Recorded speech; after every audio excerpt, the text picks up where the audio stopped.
It's time for Speed77 Radio's Motorsports Madness, powered by the staff at Race Chaser Online. Today's racing news, yesterday's racing history, and now here are your hosts, Jacob Seelman, Tom Baker, and Kyle Magda. Good evening, race fans across the globe, and welcome to another round of Motorsports Madness, the final one of the 2015 racing season. And we got a lot to talk about here over the next 2 hours tonight on the Performance Motorsports Network, and we welcome you to our Race Chaser Roundtable. Jacob Seelman and Tom Baker joining you live. Kyle Magda has the night off as we prepare to, Tom, roll into what is not the off season, though some people and some race fans may think of it as such. For us, however, it's just another phase of the racing year. We move into the winter season. It kicked off on Saturday, and no, we're not talking about racing in the snow. We're going indoor racing. Well, we're going indoor racing, except if you're in the Charlotte, North Carolina area, then you're still outdoor racing. And we actually, over the weekend on Saturday, the Winter Heat Series for the Legends and Bandoleros at Charlotte Motor Speedway. It was aptly named for a change. Yes. The series, normally I like to rename it Winter Freeze because that's what we do when we're trying to stand outside and watch racing. Well, it was 75 degrees on Saturday, so we actually got to watch winter heat racing in nice, cozy 70-plus degree temperatures on the newly renovated 5th mile outside of the Charlotte Motor Speedway off the backstretch, and definitely a nice facility. They did a good job remodeling it and kind of taking the bumps out of it and making it into a really nice oval track. So, a combination of indoor and outdoor racing depends on the part of the country that you're in, but certainly not the off season for everyone. Even those who aren't racing, you may take a couple of weeks to yourself, but that's really about it because you're busy looking for sponsors and trying to decide what you're going to do for next season or rebuilding a race car or what have you. So still a lot going on. It's just that the amount of on-track and activity kind of slows down this time of year. Yeah, it does. But, you know, we've had a lot of news going on, a lot of, like we said, racing to talk about and kind of break down. And obviously, Tom, this isn't just a show to talk about what's happened recently and what's upcoming, but it's also really to kind of reflect on the entire year that was in 2015. This is kind of our season in review show, as I like to call it. And, you know, as we kick off this show, I'm going to go to you, and I'm a little curious to hear what you have to say, thinking back on it, because we had a lot of really good things go on this year. So I'm curious for you as we come to the end of this season and get ready to kick off another one. If you could go through and pick a handful, we'll say 3 for, try to make it a nice round number, your top 3 moments of the motorsports season. Oh, wow. Yeah, I gave you a hard question. Yeah, you did. And that's really, it is a hard question to answer on the spot because you and I both saw so many races in person this year and watched a bunch more on TV. And, and of course we're involved in it in such a manner as that we know of a lot more even.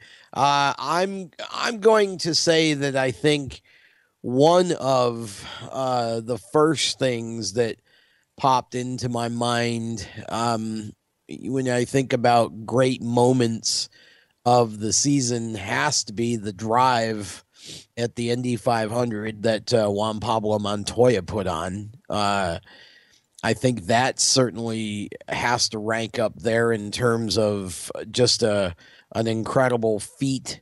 I think Graham Rahal in the IndyCar series getting that initial win and then kind of going on the hot streak. I think you have to look at Kyle Busch and his comeback after the injury. So, I mean, there's 3 right there, and there's tons more we could talk about. I mean, I think certainly Eric Saunders getting to victory lane this year, the paraplegic racer in the Midwest, is real special moment. There are just so many that I can think of. It's almost too much to get into here, but those are just a few things that stand out in my mind. I think this really was a year to me of real progress in the sport in a lot of ways. I know that, you've got a number of fans who aren't real happy with NASCAR's chase format or whatever. You're always going to have the complainers. But, I mean, if you look across the board, I think that we saw some outstanding racing across the board. We saw some young talent really rise and come to the top. I think that the short tracks, a lot of them had very, very good seasons this year. I mean, if you kind of boil it down to an average or a core, what would I say about the sport at this point? I think the sport's very healthy, and I think it's poised for some tremendous growth again, in the next 3 to 5 years. Do I think we're going to see the kind of numbers at a cup race, Jacob, that we've seen in the past in terms of fans? No, but I don't think that was ever realistically sustainable to begin with. So I kind of discount it when we talk about the sport. I think that, all of the series really, if you think about some of the things, and we'll talk about them as we, go through the show and then later in the week as well. I think, if you think about what we're hearing about what's coming up in a lot of the series for next year, there's a whole lot of optimism and a whole lot of excitement. I think this has been a fantastic season. Unfortunately, also, a season of some loss as well. And you never like to have that in the sport, but it is a part of it, I guess. Yeah, it is. And I think we'd be remiss if we didn't give two very important shout outs as far as those that have happened here just in the last week, Tom. Ronnie Bouchard, who we lost actually a week ago, not even a week ago, just last Thursday. And then the Brady Bunch modified, Joe Brady. Longtime team owner in the NASCAR Wheel and Modified Tour and in the New England Modified ranks. So it's been a tough last week, I think, for especially the short track and the modified racing community. But we come together, we're stronger for it, but we're definitely thinking of the families as well. It's been a hard year, going all the way back to losing Steve Burns and Buddy Baker towards the start of the year. Exactly. Justin Wilson too. So, it's those kind of things that you really, this is the time you sit down and start reflecting on those, especially as we get close to the holiday season as well. Yeah, no doubt. But again, as I say, I think it was a tremendous season in a lot of ways.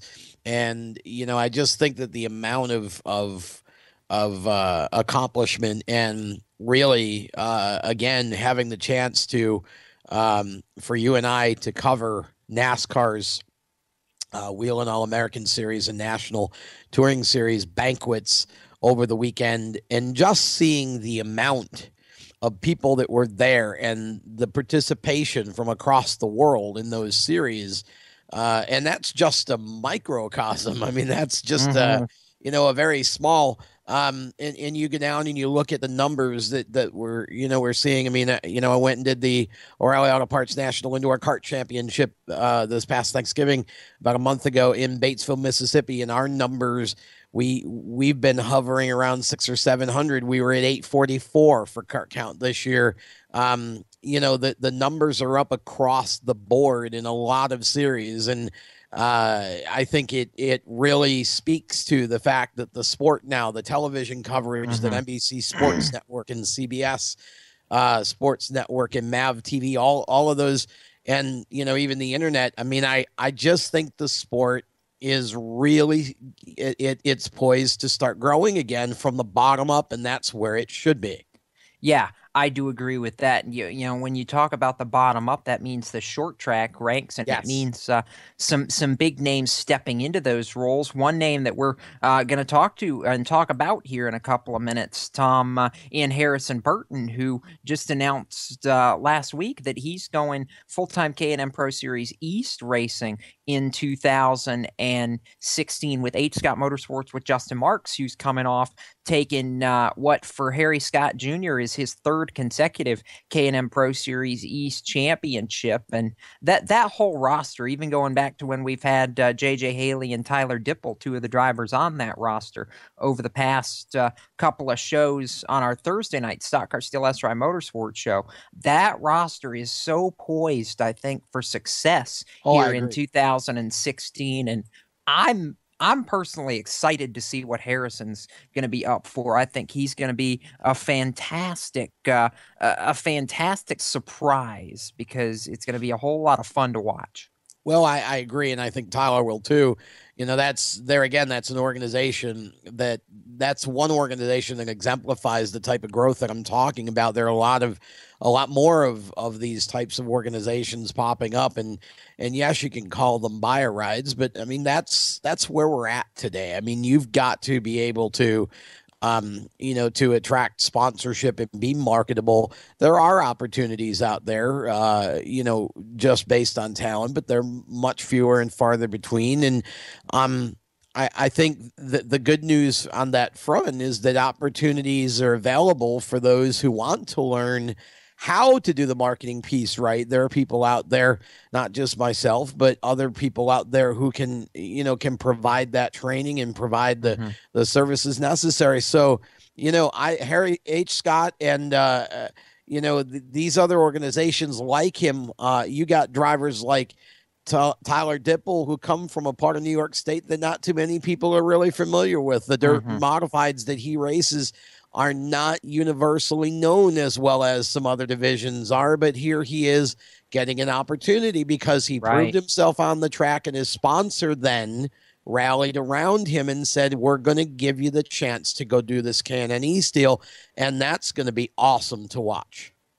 Yeah, it's going to be a ton of fun to watch. I'm personally extremely excited about it. I'm excited about that whole series for 2016 because I think just like this year, it's going to continue to break out. It's going to continue to be a fantastic proving ground for a lot of the future stars of this sport like we've seen it. And I think it still has several people, J.J. Haley, Austin Hill, potentially. We talked with him at the banquet Saturday night with a chip on their shoulder with something to prove. So we'll continue talking about that and the K&N East ranks on the other side of this break. Right now, though, you're going to hear from our sponsors, and we'll continue with Motorsports Madness in a moment. You're listening to the Performance Motorsports Network, the voice of motorsports. You own a performance car and you know how to drive, but you want to learn real performance driving. Well, Bunky, get that car off the street and onto the track. Summit Point Motorsports Park, the Mid-Atlantic's premier road racing facility, located just over an hour from D.C. in nearby Summit Point, West Virginia, is the place to go. And you'll find that Friday at the Track is going to give you what you need. For less than a monthly car payment, you can attend this regularly scheduled one-day instructional event in your street car on one of Summit Point's 3 world-class road racing circuits. You'll receive classroom instruction, skid pad instruction in their cars, including front and rear skid control, and 4 20-minute in-your-car instructional sessions from a professional instructor. Have fun, go fast, and really learn how to drive. Call 304-725-8444 for class schedules and details. That's 304-725-8444. Friday at the Track at Summit Point Motorsports Park. Green light. Hey girl, school zone. I'm getting hungry. Car changing lanes. You want to meet me for pizza? Stop sign. Intersection clear. Yeah, street. Pizza sounds good. Ball in street? Girl in street! It's hard to concentrate on 2 things at once, like texting and driving. Stop the text, stop the wrecks. How will you stop texting and driving? Tell us at stoptextstoprex.org. Brought to you by the National Highway Traffic Safety Administration and the Ad Council. Here's an important message from RAD and this station.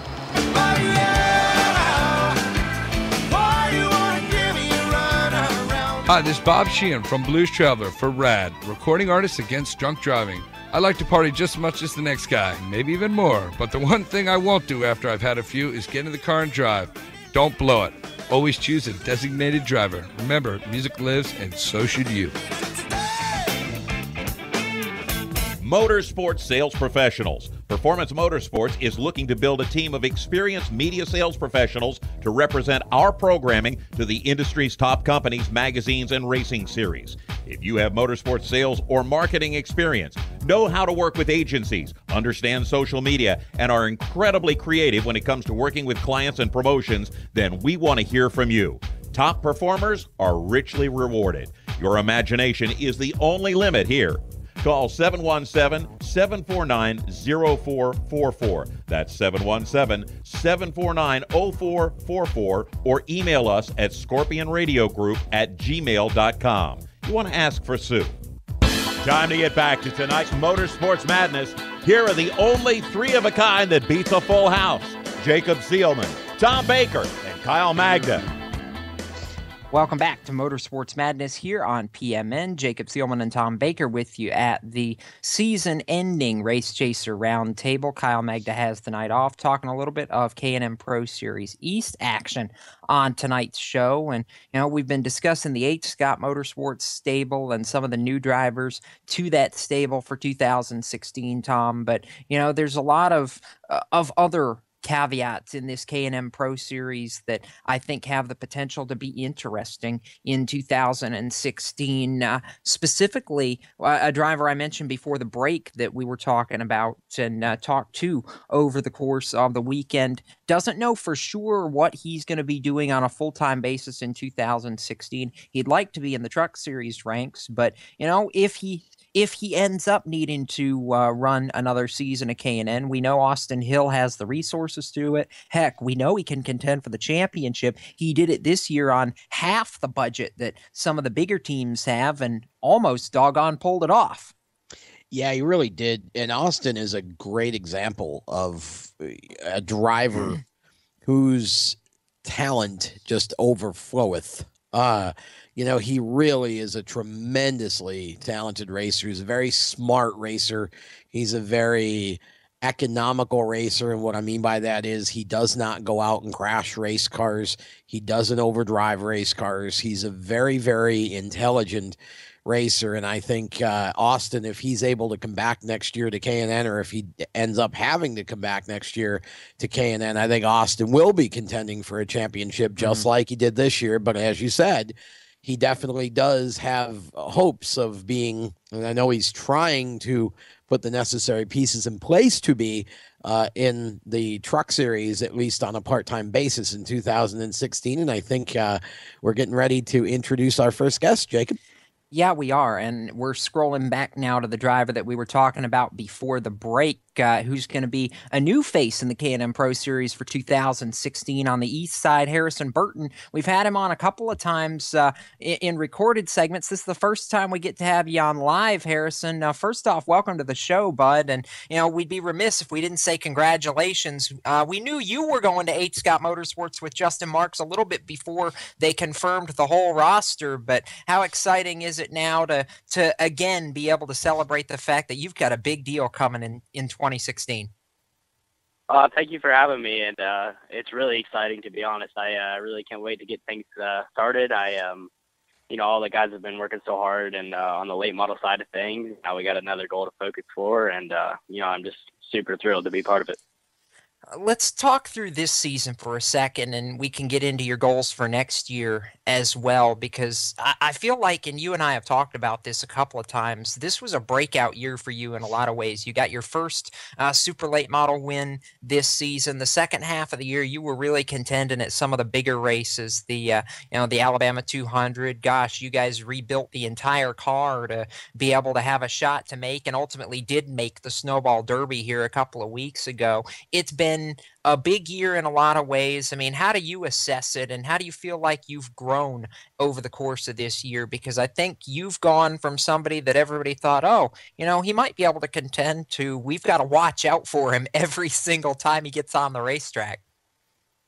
Yeah, it's been really fun. I think I think part of a secret to our little success is all the guys in the shop have really great team chemistry, and everyone's been working really well together. And like you spoke, we had something break in practice, I think, and hit the wall in the snowball derby, and rebuilt the car and went out the very next day and qualified for the snowball derby and had a really fun time. So it's been a lot of fun. I think I've grown a lot as a race car driver as far as how aggressive I am on a lap to lap basis, as far as knowing how to save tires and knowing how to pass and when to pass at the right time. I think it's really complicated little game you got to play as far as saving tires and going full out. So if you could save tires, I think it's a huge advantage. But when you can't, it obviously hinders you. So I think that's the biggest way I've grown. Well, and you know what, Harrison, I've seen a lot of drivers just like you come up through the ranks and have had to go through that same learning curve when you come out of a quarter midget or a Legends car and get into one of these super late models where you do have races that are, quite a bit longer than what you were used to running. It's a whole new side of your mental approach to have to learn to conserve tires and learn how to manage the race car properly throughout the race. And I'm sure that your dad, Jeff, has probably helped you a bunch with that. I'm curious how much your dad actually is able to sit with you and teach you strategies and teach you about the sport, given that he has so much of his own responsibilities with the broadcasting and such. How much do you and your dad actually get time to just sit down and really talk through the actual art of driving a race car?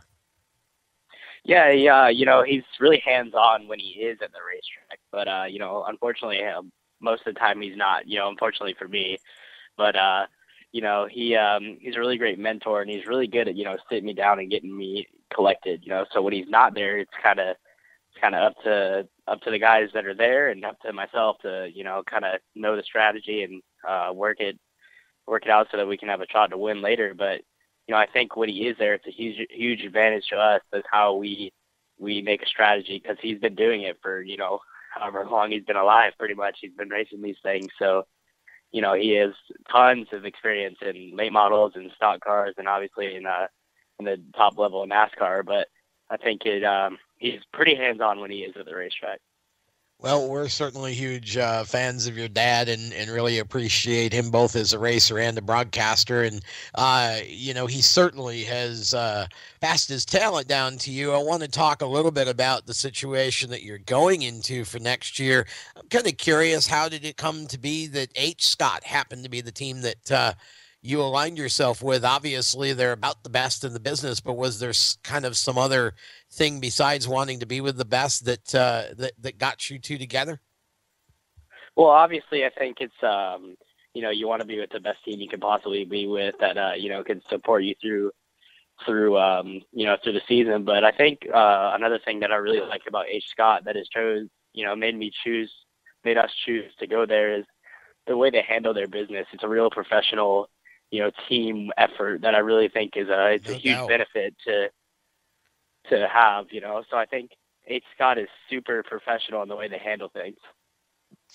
And it's been a lot of fun to watch kind of the driver lineup come together with you and JJ, some of the other young guys that are going to be a part of this team for 2016. Your situation, I think, was a little bit unique in the way it came together, Harrison, and I'm curious if you've got any insight that you can give us, because obviously this year H. Scott was a full Chevy operation, and I know you've had a lot of ties with Toyota over the course of your late model career and have been able to carry that forward into this K&N operation. How were you guys able to work that out with H. Scott and be able to put a good program around it and keep that tie-in that you've already developed with the Toyota camp?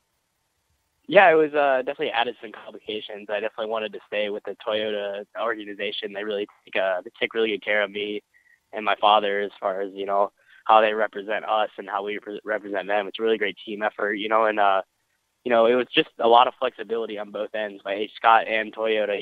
Some had to give and some had to take, and, likewise on the other side. So just a lot of flexibility by either side to make it happen, because I think, me and my dad really wanted to go to H. Scott, and, I think H. Scott showed the same interest, and Toyota was on board. So, it just kind of was a combination of things.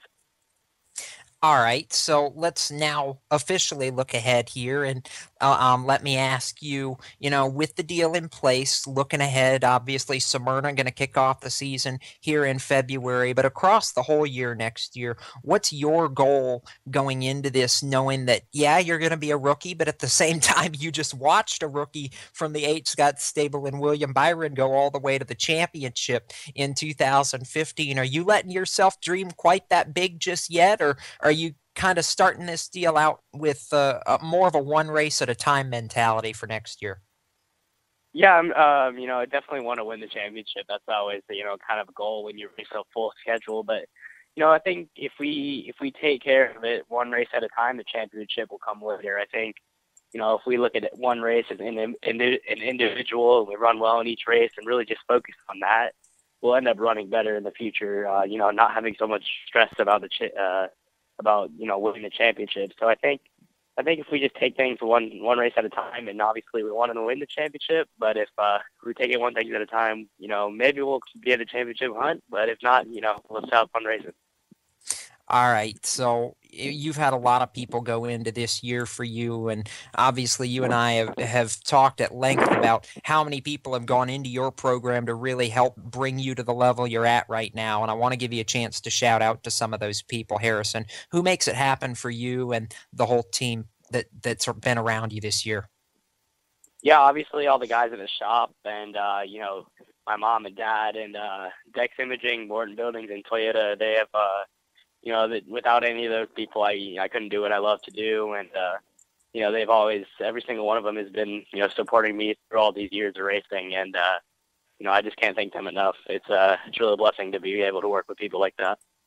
It's been a lot of fun to watch it all come together, and it's been a lot of fun to have you on the show, Harrison. Definitely looking forward to having you on again here once we get the new season kicked off, because obviously you've got a lot to look forward to, and I think there's going to be a lot of good to come out of your camp in 2016, you and the whole Dex Imaging H. Scott Motorsports crew. So, again, definitely glad to have you, and looking forward to the next time we can make it happen here in 16. Yes, sir. Definitely sounds good to me.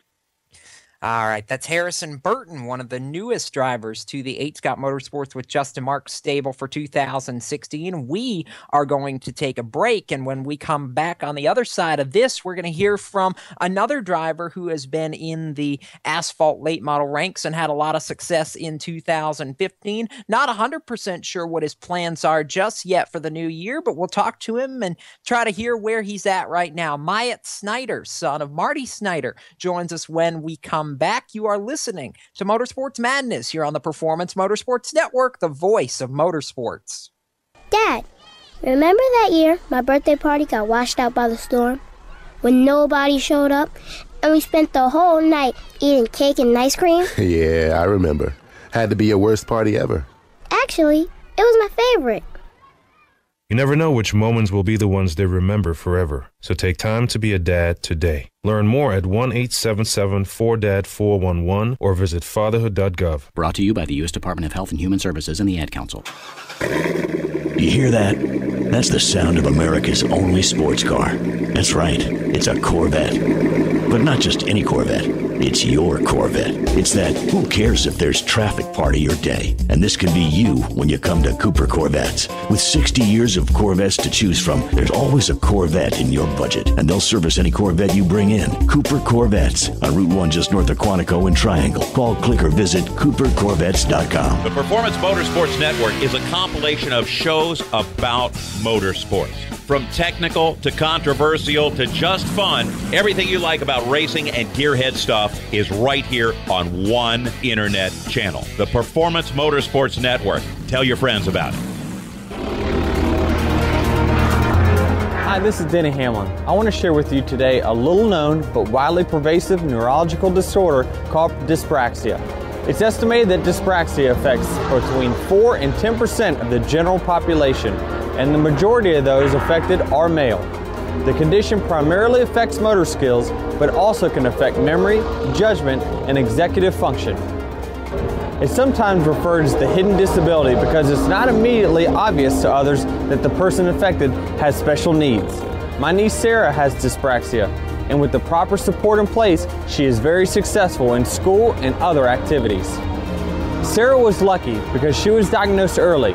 Many children and adults go years without knowing. Let's raise awareness for this disability that affects 1 in 11 people. I encourage you to learn more, get involved, and support the Dyspraxia Foundation USA. Thank you.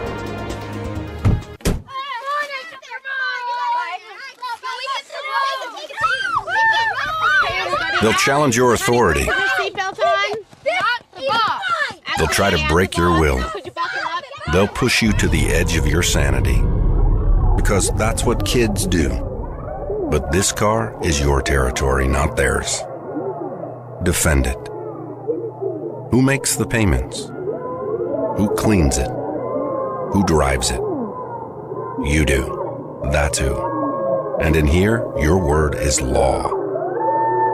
So when you say you won't move until everyone's buckled up, you won't budge an inch. Until you hear that click. Never give up until they buckle up. A message from the National Highway Traffic Safety Administration and the Ad Council. For more information, visit safercar.gov/kidsbuckleup. You're listening to Speed77 Radio on the Performance Motorsports Network. Now back to Jacob, Tom, and Kyle on Motorsports Madness. And we just keep rolling through all the fun tonight. Welcome back to Motorsports Madness here on PMN. Jacob Seelman, Tom Baker with you. Kyle Magda has the night off as we roll into the final Monday night of our 2015 broadcast calendar here on PMN, Tom. And we move into our second driver guest of the evening. And, you know, we keep the ties going here. There's a tie-in with both of them having ran asphalt late models in 2015. There's a tie-in that both of the drivers that we've had on in these first 30 to 45 minutes are sons of now NASCAR on NBC broadcasters. And this one just comes off a very big win here last month at Myrtle Beach Speedway, what used to be the Myrtle Beach 400, now the UNOH Battle at the Beach. Myatt Snyder's had a really solid second half of the year, hasn't he? Yeah, he really has. There's no question about it. And I think this is a young man you and I both know and have known for a while who has the talent to do exactly what he did the second half of the year. He just hasn't always had Lady Luck on his side. So certainly a golden opportunity for Myatt Snyder to show his talent over the last few weeks of the year this year, and boy, did he do it in a big way. Myatt Snyder, come on out of the pits. Let's go full throttle here on the Motorsports Madness Show. Welcome to the program. Thanks for being on. And boy, we were just talking about the success that you had toward the end of the year. Congratulations. It doesn't get much better than the success you had at Myrtle Beach and also at Southern National. Yeah, I mean, it was a pretty stellar second half of the year. I mean, I think we started off the year on a good note, pretty much, finishing third at Southern National Motorsports Park at the start of the Cars Tour, and we were just pretty much firing on all cylinders the whole year, and it was a great year overall. I mean, getting that win at Myrtle Beach was a real big confidence booster for me, and yeah, I couldn't have done it without all my guys. They gave me great equipment all year, and I had a lot of fun this year, and that's always the goal, right? Well, it certainly is. That should always be the first goal in this sport. It's too much work not to have fun doing it. But what do you think was different, Myatt? I mean, you've won before, you've had success before, but not to the degree that you had this year. Do you think maybe it's just something that kind of clicked within you as a driver, or is it something that clicked within the team, or a little bit of both, maybe? I think I just finally got my niche in late models. Not that I didn't have it before, but I just kind of started clicking with those longer races. I had an idea of how to do it, and then sometimes it didn't work. in the years past, and I was just sort of figuring it out. But this year, especially with all the car street racing and how they were always at least 100 laps, that really helped me figure things out.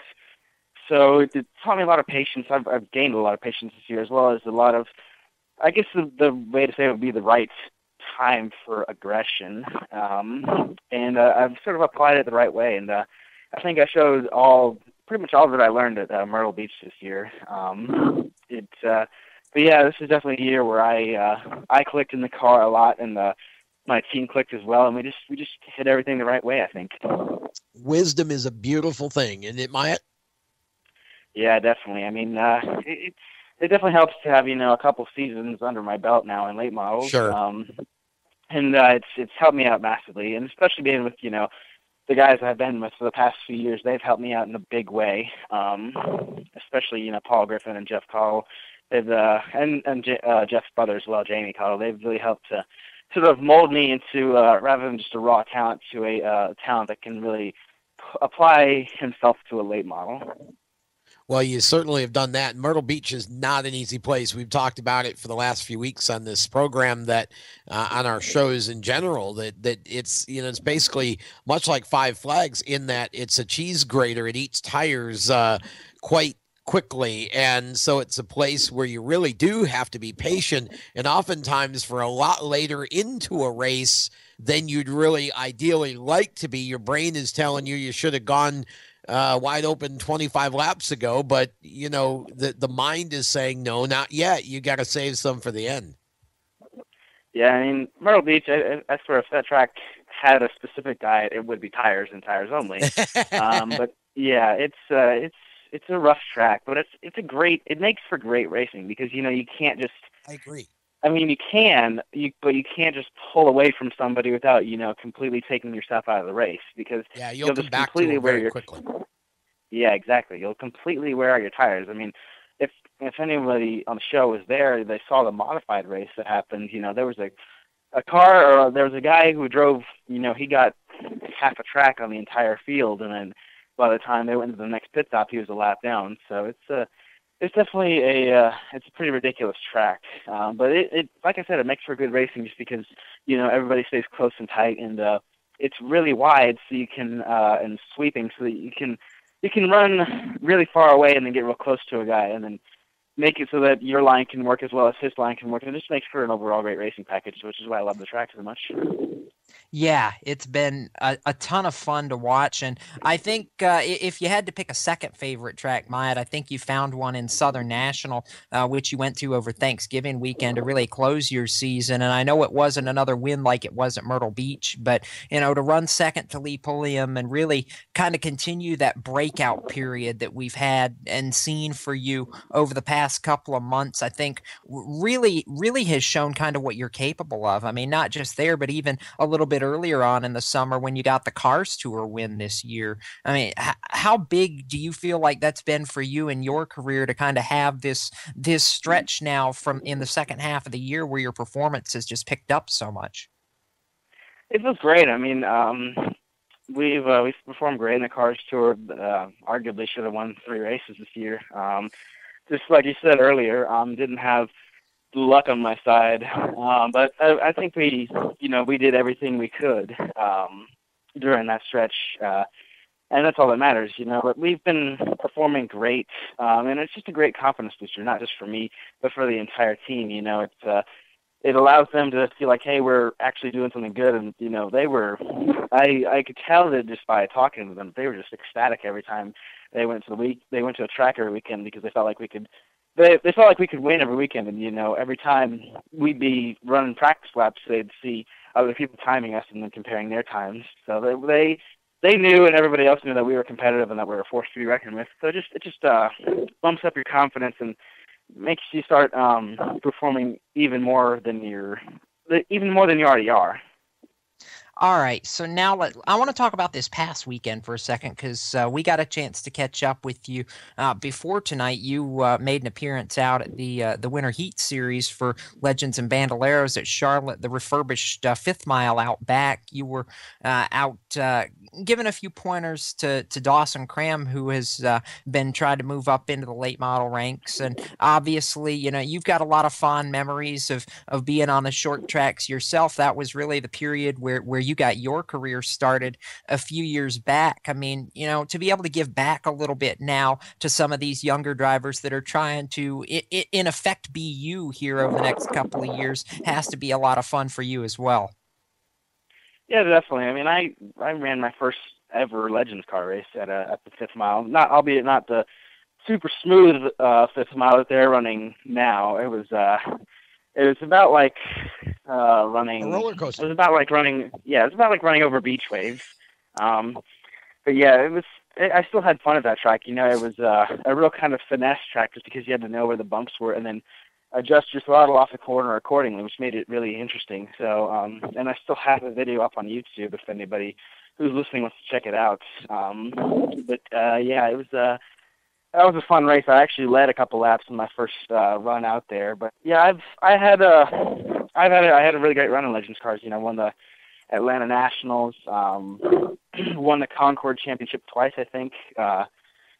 And yeah, I think I finished second in the national championship overall as well. But yeah, helping the kids out today is just great. It's really fulfilling, I think, because and I've known Dawson for years now. I've known him since he started racing Bandoleros, and he's always been a great quiet personality, but he's a real thinking kind of guy. He knows what he's doing, and I think he's going to be a great talent one day. He just needs a little more seat time, and he's going to do well, I think. That description kind of sounds similar. Kind of reminds me of you a little bit, I think, from a couple of years ago and even now. But, for you going into next year, I know there's a lot of uncertainty, Myatt, but you guys are starting to try to put the program together. What's 2016 starting to look like for you now? Are you guys any closer to putting some pieces together and either, being back in the late model for a healthy number of races or perhaps trying to take a step up in 16? Yeah, I mean, I'm always trying to move on to the next best thing. While still, of course, enjoying my time in racing because it's, how can you say no to running a stock car? But yeah, we're trying to put stuff together for 2016, probably to move up. Still got to figure out what it is, but things are looking up, I think. They're looking really good. We've got great people working with us. Can't really mention any specifics, of course, unfortunately, but what I can say is that I like the people I'm with, and they're going to be a great asset for me. But we'll see. Obviously, still going to run some Cars Tour stuff, and maybe even some wheeling races. But yeah, just gonna try and move up, obviously, but still got to put things together, of course. All right, real quick, you mentioned that you've got a lot of people behind you. Let's talk about the people you can talk about, the ones that have helped you this year, Myatt. Who makes it happen for you and the 2 crew? Of course, my dad is a massive help. He has been my number one fan since day one, pretty much. He's had faith in me in the bad times and the good times and everything. And so he's my biggest help. Jeff Cottle, my crew chief, he's been amazing this year and just giving me stellar cars. Paul Griffin for spotting for me. He's been the all-observant Hawkeye on the track, and couldn't have done it without him, of course. And Jamie Cottle, who is Jeff's brother, he's run so many late model races that I can't even begin to think of counting them, and he's won plenty of them. I know he's won at least 100 late model races, so quite a legacy. And he's always a big help in letting me know how to run a certain track. Haley Moody, my teammate as well from Motorsports, she's been blessing ever since I've known her because she's a great friend. Of course, as I heard Harrison earlier on the show, Harrison Burton, he's been a good friend, as well as his dad, Jeff Burton. Yeah, we've known them for years, of course, being part of the NBC crew. But yeah, I've got a lot of people with me, and I've also Chris Rice. I've been hanging out with him, and he's been showing me a lot of how the NASCAR trucks work, because I've been looking at that, but of course, don't know exactly what I'm going to do next year, but he's been telling me a lot of how, Daniel Hemrick made the transition, and Daniel's told me a few things too, and I went to a couple truck races, so I've had a lot of people help me, and I couldn't be more thankful for that. It's been a lot of fun to watch, and it's been a lot of fun to have you on live as well. Definitely glad to talk with you. Looking forward to more things in 2016, so thank you, Myatt, for being on, and we're looking forward to seeing you the next time. Right now, though, we're going to take a break here on the Performance Motorsports Network and come back with Open Wheel Conversation. Joel Sebastianelli joins us after this. You're listening to the Performance Motorsports Network, the voice of motorsports. Getting your child home safely. Tap your views together 3 times. Is just a click away. There's no place like home. But making sure your child is in the right seat is just one of the steps down the road to safer travels. I don't know how it works. Find the right seat for your little one's age and size. There's no better way to get home safely. Know for sure that your child is in the right seat. How can I ever thank you enough? Get all the facts at safercar.gov/the right seat. Brought to you by the National Highway Traffic Safety Administration and the Ad Council. You're listening to the Performance Motorsports Network, your authority on motorsports of all types. Be listening for the most accurate and up-to-the-minute coverage of every motorsports activity that you enjoy on a daily basis. Be it NASCAR, be it IRL, be it Formula One, be it drag racing, be it dirt track, off-road, props, hulls, whatever. We are your source for motorsport. Performance Motorsports Network. Attention men under the age of 35. You know what really impresses the ladies? When a guy has a few drinks and later gets pulled over for buzzed driving. That could cost you around $10,000 in fines, legal fees, and increased insurance rates. There goes let's grab dinner and a movie. Oh, I know. You drive more carefully when you're buzzed. You've proven that hundreds of times. A woman admires that kind of confidence. And you've practiced how to speak if a cop does pull you over. Slowly, clearly, and politely like, "Good evening, officer." A woman admires that kind of foresight. And what woman doesn't find it adorable that you call it buzzed even though the law calls it drunk? You could kiss $10,000 goodbye, along with any chance of having a girlfriend. Because nothing says, "I'm a catch," more than a guy who lives in his parents' basement and calls it my place. Buzzed, busted, and broke. Because buzzed driving is drunk driving. A message from the National Highway Traffic Safety Administration and the Ad Council. Parents, your son or daughter has had their license for a while now, but you want to make sure they're prepared for any situation they may face on the road. High school driver's ed doesn't teach them to drive defensively. They need to be prepared for any highway emergency. For less than a month's insurance, and a whole lot less, BSR instructors at Summit Point Motorsports Park in nearby Summit Point, West Virginia, will teach your son or daughter how to respond instantly and positively to unexpected situations on the road. BSR's specialized accident avoidance training teaches swerve to avoid maneuvers at highway speed, ocular driving, which focuses driving attention on ways to avoid accidents, vehicle dynamics and feedback, skid control and skid recovery, threshold braking on straights and progressive braking on curves, and off-road recovery techniques. This is stuff driver's ed simply doesn't teach. So call BSR today, 304-725-8444. Give your kid the skill set needed to drive safely and responsibly on the highway. That's 304-725-8444. Time now for Open Wheel Central with our resident wine and cheeser, Joe Sebastianelli. Here to pop the cork is Race Chaser Online's managing editor, Jacob Seelman. Welcome back to the Performance Motorsports Network. Jacob Seelman, Tom Baker with you, and Open Wheel Conversation. Nobody better to have with us than our resident expert. And we brought back the wine and cheese because we got one final show here before the new year, and Joel Sebastianelli joins us now. Joel, I think the IndyCar world rejoiced over the weekend during the annual Performance Racing Industry PRI trade show when we had a huge press conference from Dale Coyne Racing, and we got the news that Tom and I have been hoping for months. Connor Daly's going full-time IndyCar racing, and the world said it's about time. Yeah, it's not just the two of you guys. I know Connor's been waiting, and hoping for this harder than anybody, and just about anybody who's followed open wheel racing has been hoping we'd see this kid somewhere. After he won Pro Mazda, then the Star Mazda Championship back in 2010, he was on the right path, won at Long Beach and Indy Lights the next season before choosing to go international with his career, moving overseas.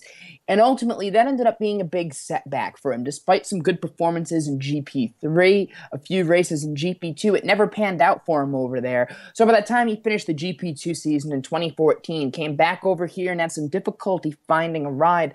And it's tough, and it's the problem that Sage Karam is going to face too, is the further you step away from IndyCar in particular, the harder it is, even if you keep racing somewhere, to break back into the sport. But he has been at just about every single IndyCar race. He's been socializing with people. He's been working hard to put this together.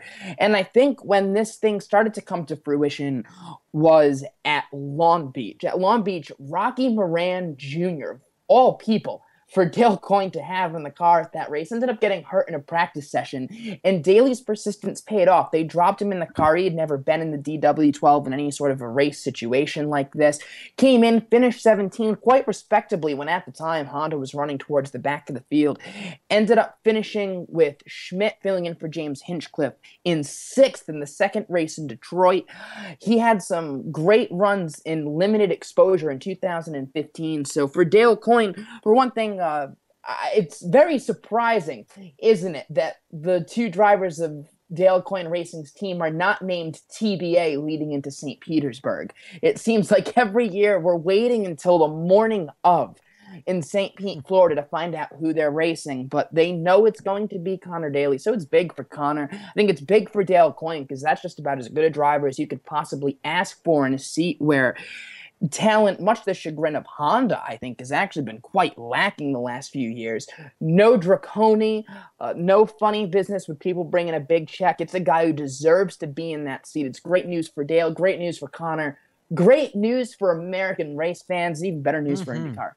Yeah, it really is. And I think this deserves a huge thanks to Jonathan Birds and the whole crew over there for helping to step up with the sponsorship for this entry so Connor could have the drive. Brian Clausen announced he's going to be in a one-off car for Coyne Racing with JBR sponsorship at the Indianapolis 500. The second full-time car as a teammate to Connor Daly was not confirmed during the trade show this weekend. We're expecting that announcement here in a couple of weeks. But Joel, the whole IndyCar world, I think, has been a lot of fun to watch over the last few weeks for some and not so much for others. So as one American racer steps into a full-time seat, another American racer may not have a seat in 2016. What do you make of the Sage Karam conundrum? Because Tom said to me that if you could get Karam in the second Coyne car alongside Connor Daly, you might have the perfect storm. I don't know that I buy that it's going to happen, but gosh, I love the picture in my head. Oh, I love the idea, but I think practically speaking, it's highly unlikely. The reason we've seen some less talented guys in those DCR seats is because they desperately need funding. Everybody does. And if Chip Ganassi can't foot the bill for Sage Karam to race a full season with CGR, then it's going to be even tougher for Dale Coyne Racing. Draconi and Gonzalez certainly brought a lot of money to the table, and that's why we saw those guys race with Dale Coyne. So the question now for Sage Karam is, where does he go from here? I think that second seat's out of the question. The rumor is it's going to be Rodolfo Gonzalez again, who, to be fair, had some decent runs with Dale Coyne. Ended up finishing in the top 10 at Sonoma at the end of the year. Dale was impressed with his improvement as the year went on, and he brings a lot of money coming from Venezuela. So I would expect to see him in that seat again. Where does that leave us now? We're at about 18 seats filled. So the two Foyt seats haven't been officially announced, I don't believe. So I suppose that just by virtue of the fact they're open, that would be a possibility. Coletti's gone at KV Racing, but there's talk there may not even be a second full-time seat there for the taking. Just the 500.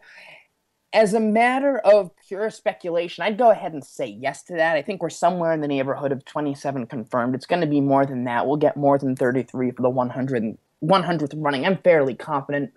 to say. So with these teams who bring in one extra car, who knows, perhaps even Ganassi, if they're going to run one more car, depending on how good their relationship is with Sage.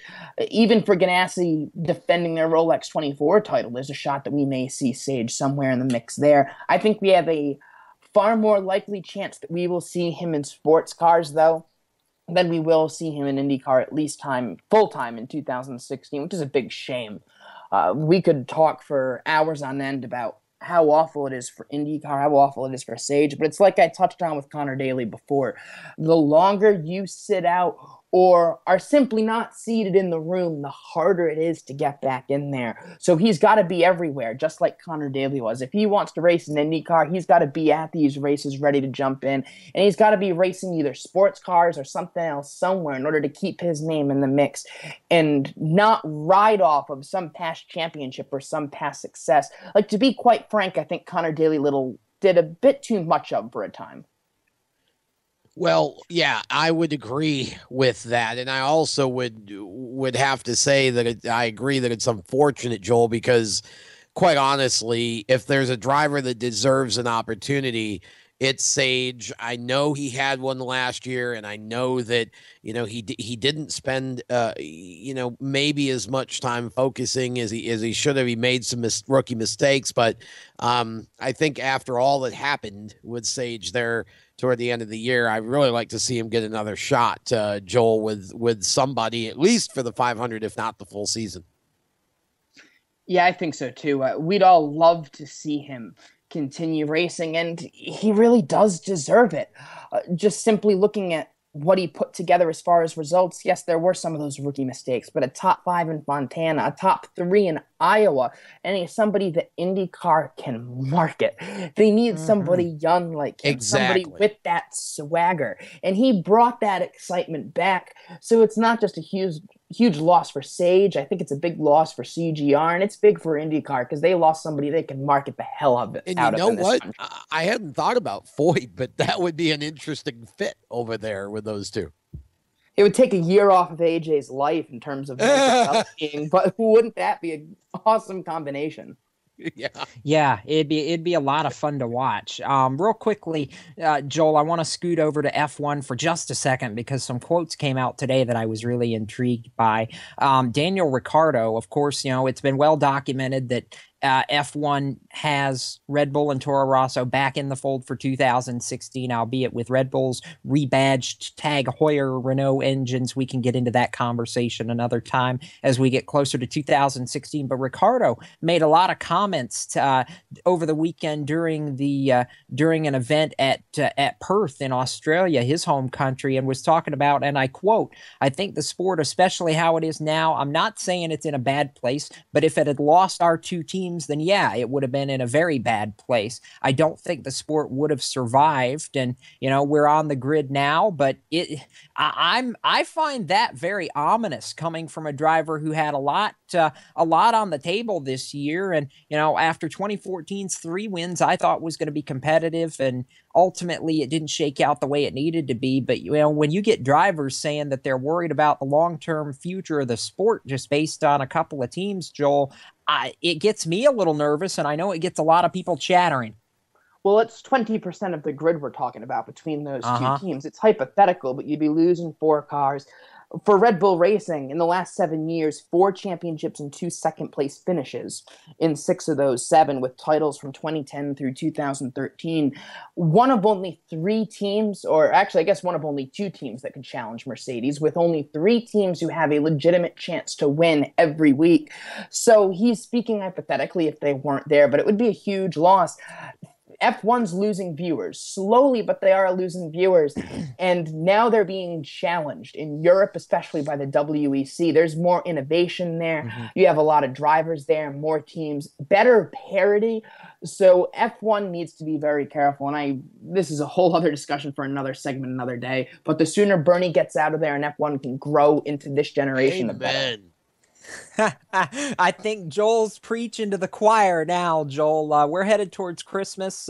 I know you're headed back home to the North Country for the winter. Get out of Florida and go spend some time with your family. I know you wish you could take the warmer weather with you, but definitely appreciate the insight through the course of this year. And we're looking forward to seeing you in 2016. I'm already jazzed up about this new season.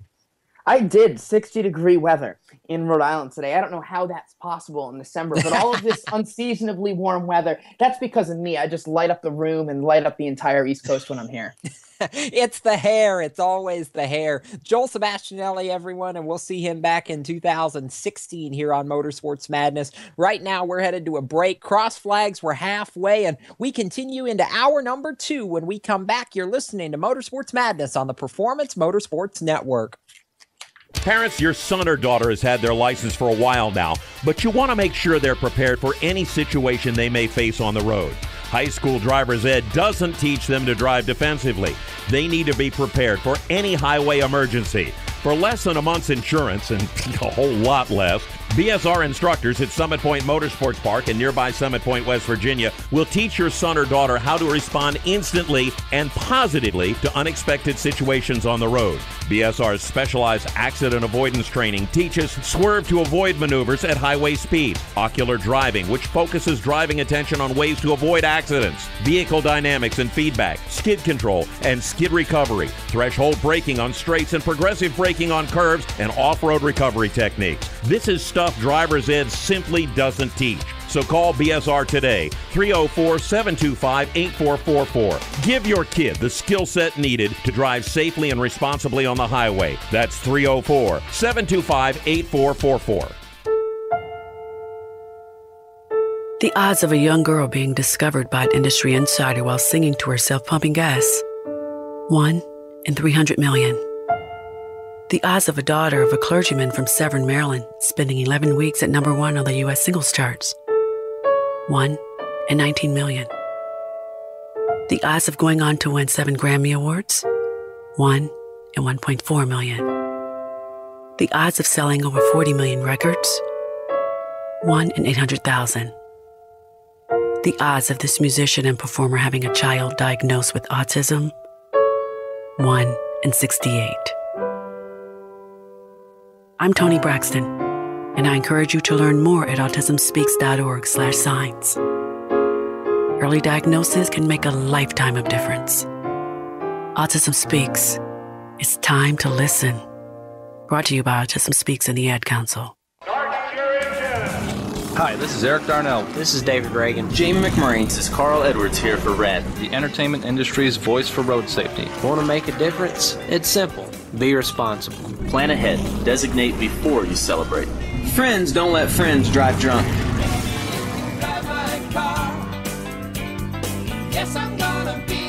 A public service message brought to you by the U.S. Department of Transportation, RAD, the National Association of Broadcasters, and the Ad Council.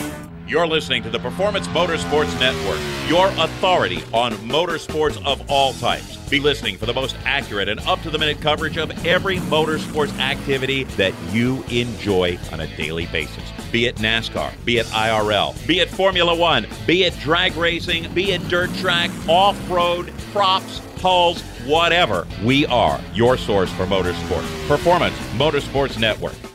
Hi, the kids. It's time to get dirty on Speed77 Radio's Motorsports Madness. Here are your hosts, Jacob, Tom, and Kyle, with Turn 5 Live's curator of Casa de Pork Chop, Stephen Ovens. We like our food here on Motorsports Madness. That's how we roll. Welcome back to the madness here on the Performance Motorsports Network. Kyle Magda is off tonight, but the rest of the Dirt Brigade's in the house. Jacob Seelman alongside Tom Baker and Steve Ovens, joining us now. A lot of things to talk about. A lot of news that broke over the weekend at PRI, including the World of Outlaws Sprint Car Series schedule. Of course, we've just come off talking about the Super Dirt Car Series schedule for 2016. And Steve-O, the Outlaws, 93 races, a bunch of new tracks, a bunch of expanded big money shows. What's not to like about this schedule for 2016? I am a fan of everything. Yeah, I think overall they have done it once again, put together a great schedule for the 2016 season, and really, I think as far as keeping our finger on the pulse up here in the Northeast, I think everybody was pretty much happy with how their schedule turned out. Other than maybe the Lebanon Valley fans, I did notice that Lebanon Valley not on the schedule for this coming season, and boy, I'll tell you what, guys, that is a fast track for the World of Outlaws sprint car series. And so I think there was a little bit of disappointment on the Lebanon Valley side of things, but for the New York and the Northeast fans, still a ton of opportunity to get out and see the World of Outlaws, specifically up in our area here, Weed Sport Speedway on May 22nd, which is the dirt correspondent's 30th birthday. So we might be spending the birthday at the dirt track. You never know. But for those are who you think complaining Steve's about lying, that? For those who think Steve's lying, he really is turning 30. He's not fudging his age. That's real. This will be my second 29th birthday. Yeah. So.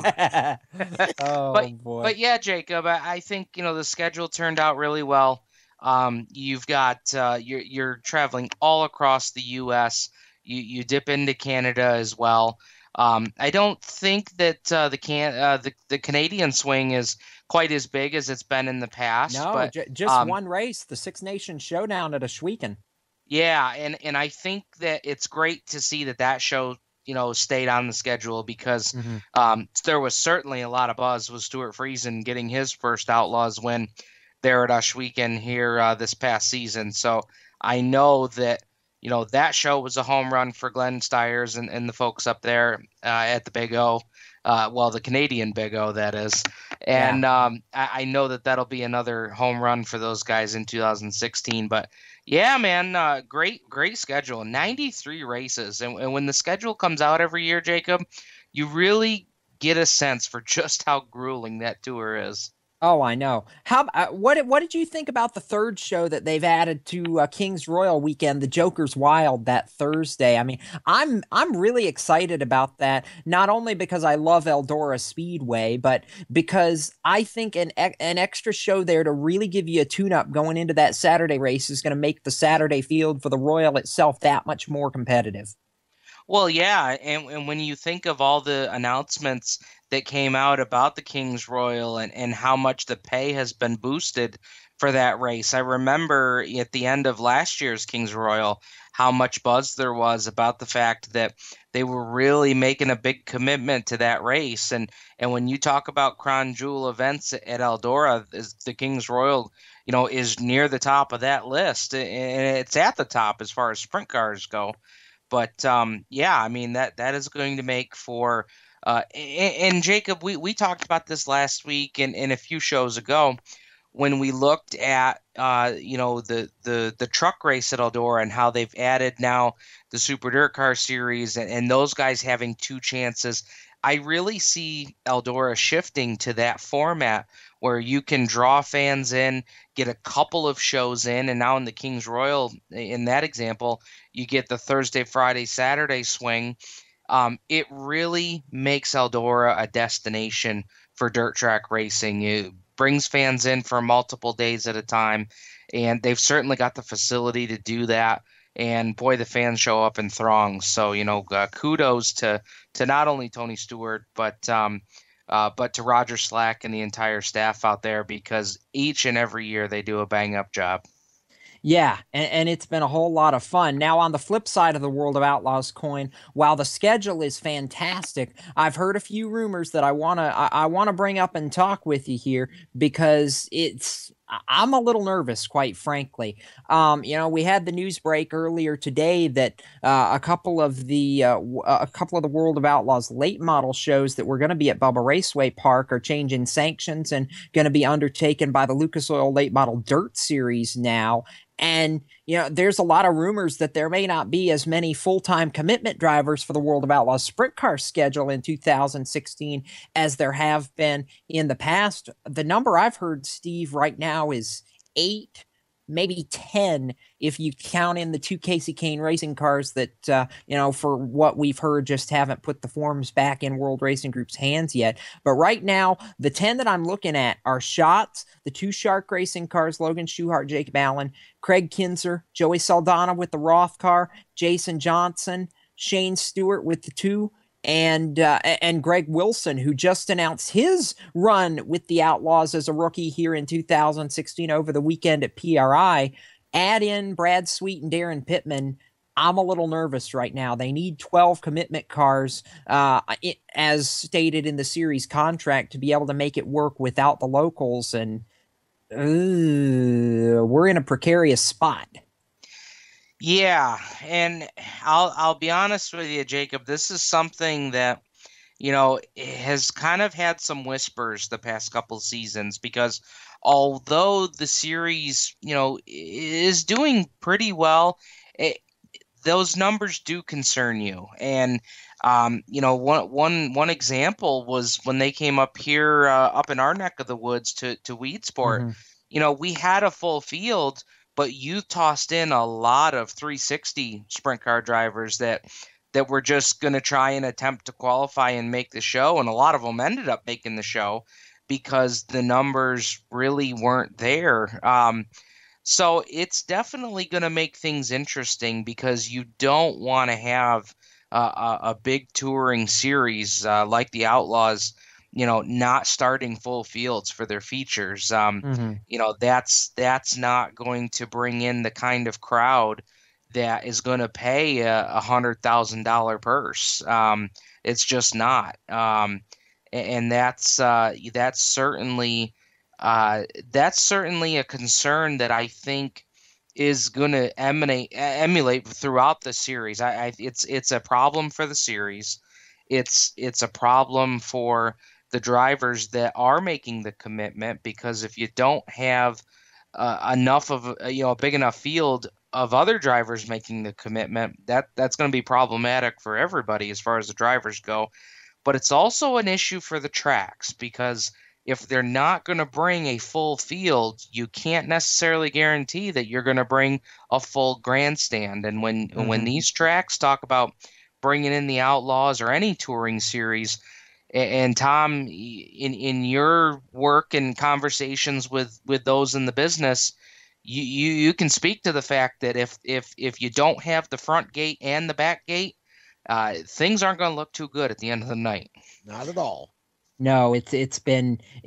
We'll keep following up on it here over the course of the next couple of weeks, and hopefully have more to report after the New Year. Steve, real quickly though, in the last few seconds we got here, the other big dirt news out of PRI was the release of the USAC schedules for 2016. The sprint car and midget schedules kind of looking about the same, but boy, the Silver Crown schedule with returns to Williams Grove on the dirt and Salem on the pavement. I love that series. I'm a personal big fan of that series because it's so different. Love seeing some of these historic divisions get back to historic racetracks, and the Williams Grove fan base has already said they're super excited about that show in 16. And they should be. I know that Williams Grove, deep down, they are wing sprint car fans, but when you get a field like the USAC brings in, and just the unique factor of those types of cars without the wings going around a legendary track that has so much history of those types of cars with wings strapped on top. I mean, they've got every reason to be excited about that for 2016. Now, as far as some of the scheduling goes, I know some folks, and I know Danny Kaye from Oswego was one of them, hoping to see some more pavement tour dates on the schedule. That's just something that's is gotta grow, and I think it's something that it's only going to grow just a little bit at a time. So you kind of have to take what you get, and hopefully that trend will continue going forward.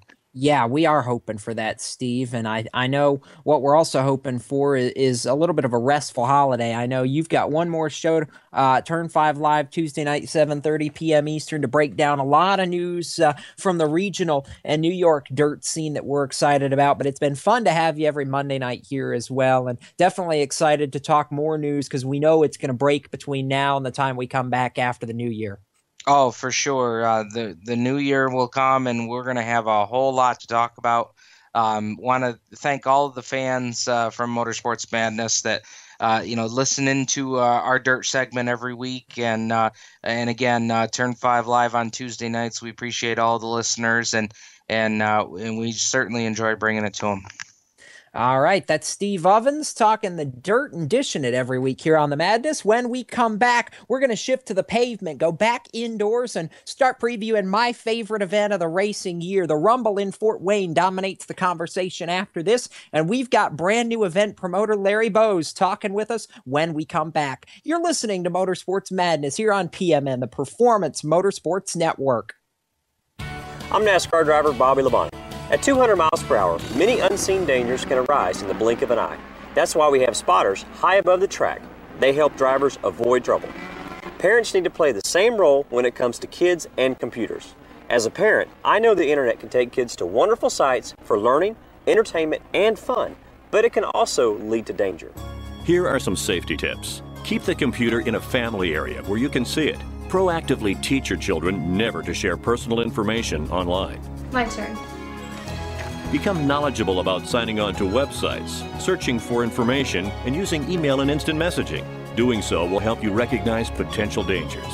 Familiarize yourself with safer websites and post that list by your computer. Like our spotters, parents are best positioned to see the dangers kids could face online and to help them avoid them. Make a commitment to keeping kids safe online. A message from WebWise Kids and Ask.com. You own a performance car and you know how to drive, but you want to learn real performance driving. Well, Bunky, get that car off the street and onto the track. Summit Point Motorsports Park, the Mid-Atlantic's premier road racing facility, located just over an hour from D.C. in nearby Summit Point, West Virginia, is the place to go.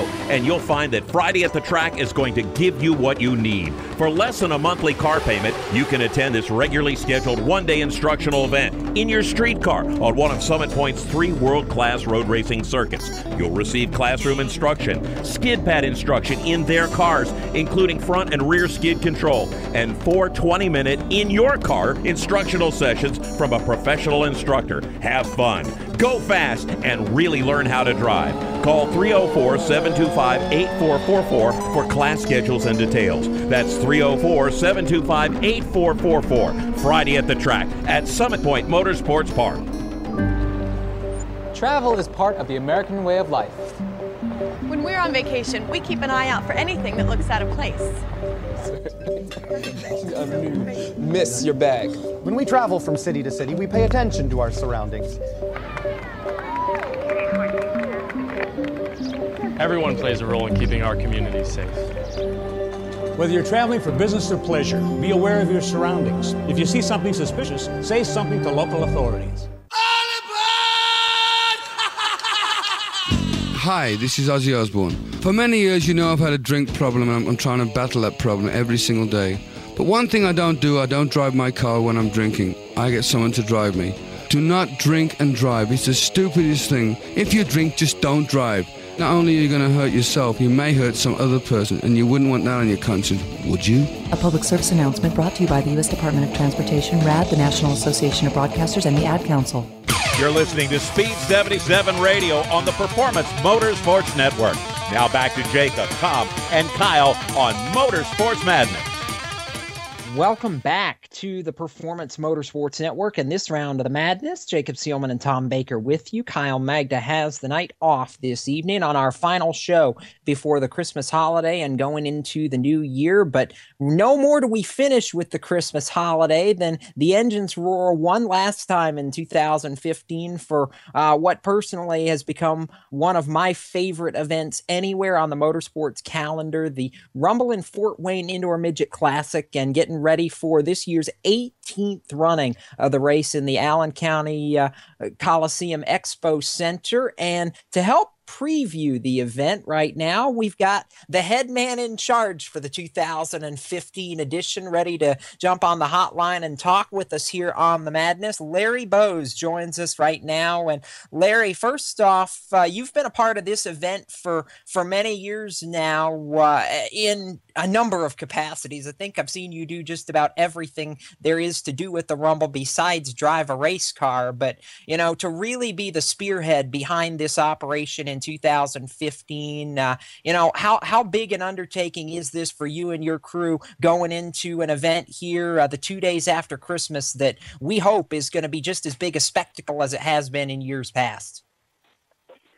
Well, you know, it is a challenge, as is any race, but we're very, very fortunate to have a track record, a history. Everybody that has worked with us in the past is coming back, and it's really going to be, I guess, what you might say, business as usual.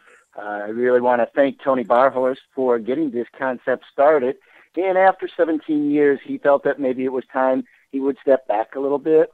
And so having worked with him for the last 10 or 12 years, he asked me, would you want to take it over? And I said, well, let's try it. And here we are. All right. I know, you know, this has been a lot of time in the making this year, Larry. I know, you know, it took a little while to come together, but once everything did finally come together here in the latter stages of the late summer and early fall, it's really kind of snowballed pretty quickly as far as how this has progressed and gotten back to where we know it. How excited are you guys to be able to have some of the big names back and get ready to really promote what I think is going to be a great show from the top all the way down? I mean, you've got big names in the karts like we tend to see. You've got the usual big names in the midget class and even in both 600 classes for the outlaw midgets. It seems like there's stars and there's cars all over the place. And I feel like that's one of the hallmarks of this event over the years is just how many people come back to this race and this event to kind of flex their muscle and really have some fun during what would be the normal off season.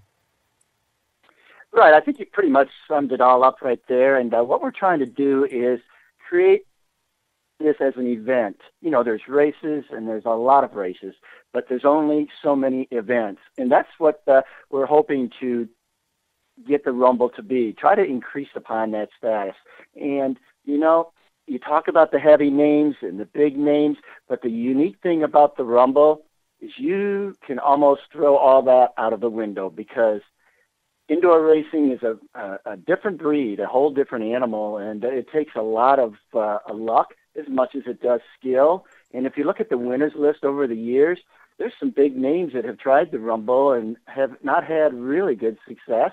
And then there's some of these young kids that have just moved up from some of the other divisions, whether they be quarter midgets, mini sprints, go-karts, or whatever, and they just seem to hit the right combination and they come in. And that's the excitement of the Rumble, and the fans look forward to that. They know that, yeah, the heavy hitter is going to be there, but who's going to be there to try to knock off that heavy hitter?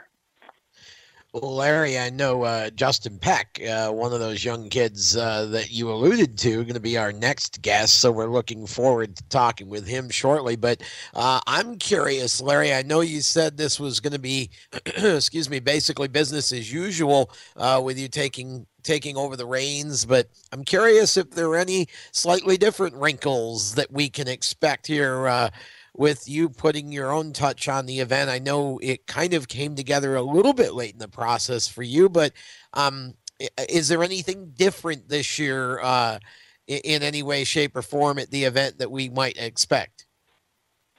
Well, you know, I think first off, we want to try to continue what we've got going. Yeah, sure. I want to throw some new things in, and one thing we're going to try is the Rumble Kart Challenge, where we're going to invite 6 drivers that have had previous experience in go-karts but have moved on up, whether it be in open-wheel racing, late model racing, dirt or pavement. And we're kind of excited about that, and we're still putting that together. But as far as the show, you know, it's a lot of racing. We put on over 100 races during the day, and trying to get that all in the time frame and making it comfortable for the fans and the drivers, it gets kind of hard to put in some of the promotional flair that we like to do, but you can better believe that We're going to give it our best, and we're going to throw some stuff in to excite the people. I'm curious, Larry, because there's been some talk from a few of the drivers, and I haven't heard anything concrete. And I figure, we can ask the guy that's planning all this and putting it together. Some of the midget guys that I've talked to said that you guys had been looking at potentially running 40 laps for the national midgets as opposed to the 50 we've seen in past years. And any truth to that? Is there going to be the drop down just a little bit for this year's program, or is that something you guys are still in talks about?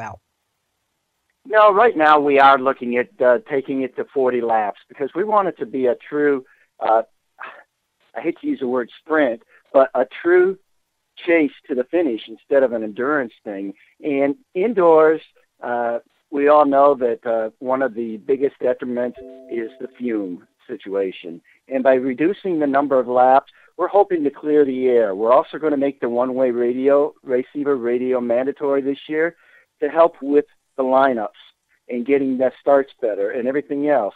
And I think our reputation is such that the drivers know that if we can make it work and get more laps in, we will. But we've got to work together. We've got to make it comfortable for the fans that pay the bills. And by cutting down the number of laps, I really believe that's going to help with the air situation. And that's our first goal, making it comfortable for everybody. And then if we get that figured out, then we'll work with the drivers and go more laps. Mm-hmm. I do know that we pack that place almost every year, and a lot of fans always excited to come to this event, and they watch a lot of different things go on over the course of this, and you've been a part of the track prep some years and helping make sure that the track is suitable the way it needs to be. Coke syrup on concrete to make this completely flat, just about a 6 mile oval. I think we're calling it a 7th mile this year. But you've seen this track go through so many different iterations on the Coliseum floor. What do you feel like for these guys, or for somebody who may never have seen the Rumble? What's the most unique thing about this track, or the most unique challenge that these drivers have to go through? Well, I think the challenge is the configuration and the size. It's a straightaway of just over 300 feet, and it's about 30 feet wide, and they're going about 60 miles an hour. So it takes agility, it takes patience, and it takes stamina. And we really work hard with the track. It's kind of hard to get a good track for the go-karts and the midgets. That's why we try to split the program up a little bit. One division will put rubber down, another division will take it up, and the track changes. I know my boss, Tony Stewart, he says, my gosh, every time we go out there, the track is different. So that's a challenge, and it's a challenge for the crews, and that's what makes it exciting. But our goal is to put on a race where you forget that you're inside and think that you're outside, and have multiple grooves. And knock on wood, we've been pretty successful at that, getting some side-by-side racing indoors on a flat track. Yeah, I think the battle I remember is the one from 2 years ago with Russ Gamester and Justin Peck right down to the end, when Justin got him with just a couple laps to go. And, one of the best side-by-side battles we've seen in a lot of years at that racetrack. Real quickly, though, you mentioned your boss at Eldora Speedway because you work on the dirt as well in Ohio. Has there been any talk? I know Tony's getting ready for his last Sprint Cup season, but have you been able to nudge on him and see if he's interested in coming back and defending that all-time wins record at the Rumble, or is that maybe a talk for next year after he's retired? I think that would be under the category of CBA. There's not too much I can release at this point. Tony was with me when the offer to purchase the Rumble came about, and he's excited about it, and we'll have to wait and see what's up his sleeve. We're excited. We know the Munchkin has gone to victory lane many a time at the Coliseum, and Tony's such a supporter of short track racing, both indoors and out, Larry, and as you are as well. Definitely a pleasure and a privilege to have you on. Any fans that need the information, now's the time to give that to them, because we want to see a packed house at the Expo Center here in a couple of weeks' time, Larry. Let's tell the fans exactly how they can get their tickets and come on out and see some great short track racing. Well, yeah, certainly, Jacob. It's a great time to. What better way to spend Christmas than with your racing family? So, most all the information you need, of course, today's world is social media as well as the internet. So, RumbleSeries.com or check out the Rumble Series Facebook page. We're looking forward to it, Larry. Again, thanks so much for your time, and I'm looking forward to being up there right alongside you guys here in a couple of weeks to see it all play out. Going to be a blast. We are excited and just can't wait. It's right around the corner. Thanks, That Larry. is Larry Bowes, and we appreciate his time. Coming up after this, we're going to switch gears just a little bit, talk to the most prolific driver in recent Rumble Series history, a two-time winner of this race. Justin Peck joins us right after this. You're listening to Motorsports Madness here on the Performance Motorsports Network. In 50 feet, turn left. Why are you driving so slowly? After a few drinks, I'm taking it slow. Well, you're not fooling the cop behind you. What? Get ready to pay in 0.1 miles. Getting pulled over for buzz driving could cost you around $10,000 in fines, legal fees, and increased insurance rates. Nothing kills a buzz like getting pulled over for buzz driving, because buzz driving is drunk driving. Brought to you by the National Highway Traffic Safety Administration and the Ad Council. Do you love the sound of high-revving motors and the smell of burning rubber? Do you want to get your car sideways right at the ragged edge of control? If you've always wanted to try drifting or learn to improve your drifting skills, Summit Point Motorsports Park, the Mid-Atlantic's premier motorsports facility, has the expert instructors and the specialized track to teach you how to drift and the skills necessary to drift competitively. From skid pad to open sessions, Summit Point Motorsports Park has the safe and open environment that allows drifters of all skill levels, new to intermediate, to get sideways and smoking. With a focus on safety and the skill set necessary to drift competitively, Summit Point Motorsports Park's Drift Nirvana is just the thing for you. Call for your reservation today, 304-725-8444. Or for more information, go online, summitpoint-raceway.com, or you can email them at office@bsrinc.com. Drift Nirvana, getting you sideways the right way. This is Paul Stanley from KISS for RAD, recording artists, actors, and athletes against drunk driving. Some of us work months producing a CD, but in less time than it takes to play it, someone will be killed in an alcohol-related crash. So please don't drive when you've been drinking. Plan ahead. Arrange a designated driver. Remember, friends don't let friends drive drunk. A public service message brought to you by the U.S. Department of Transportation, RAD, the National Association of Broadcasters, and the Ad Council. You're listening to the Performance Motorsports Network, your authority on motorsports of all types. Be listening for the most accurate and up-to-the-minute coverage of every motorsports activity that you enjoy on a daily basis. Be it NASCAR, be it IRL, be it Formula One, be it drag racing, be it dirt track, off-road, props, hulls, whatever. We are your source for motorsports. Performance Motorsports Network. This is Joey Logano, driver of NASCAR number 22 Discount Tire Car. You know something? You and I aren't all that different. I drive a car, you drive a car. My car has tires, your car has tires. I may be going just a little faster than you each weekend, but we both need to keep those tires properly inflated to stay safe. So be tire smart and do your part. Check your tire pressures once a month and before every long journey. Visit BeTiresmart.org. A message from the Rubber Manufacturers Association. We now return you to 2.5 Men on Speed77 Radio's Motorsports Madness on the Performance Motorsports Network. Question, Tom, does that math add up since we're about to talk to another driver guest? I think so. Yeah, I think we can we can keep that intact. Kyle Magda off tonight, but I think you and I and Justin will constitute that. Oh, somehow we try to make it add up. I think Justin's math is just about as bad as mine, as he always reminds me. But that's a story for another day. In other news, welcome back to Motorsports Madness here on PMN. Jacob Seelman and Tom Baker with you, along with the aforementioned Justin Peck, who is with us now to help continue previewing the 2015 Rumble in Fort Wayne, and a two-time winner of this event. Justin, you've won it. You've won it once each of the last 2 years. Are we looking for the three-peat? Are we going to see the three-peat out of you in the 5X here coming up in 2 weeks' time? Well, you always hope for a win. But no, the 5X will be back, and it'll be ready to rumble. No pun intended, of course. Michael you and Buffer would be proud. yeah.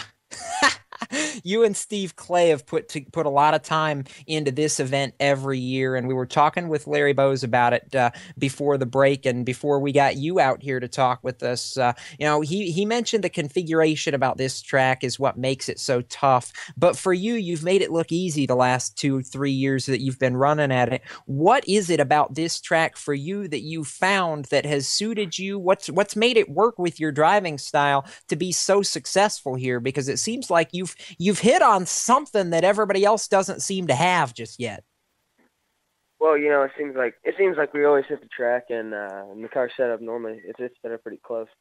But no, it's kind of like going back to the old quarter midget days running indoors in Columbus, Ohio. It's on the concrete just like the Rumble is. It's a little bit short of a racetrack, but it's just like driving the high-powered alcohol class. Just on a bigger scale. So I think we kind of had experience almost at the track before we actually ever knew it. So we came over here and just kind of converted it over, and it seems like it's been working pretty well for us. Yeah, I'd say so. Wins in each of the last 2 years, and you were the highest overall in average finish and points scored during the 2012 edition with a pair of top fives despite not getting a win.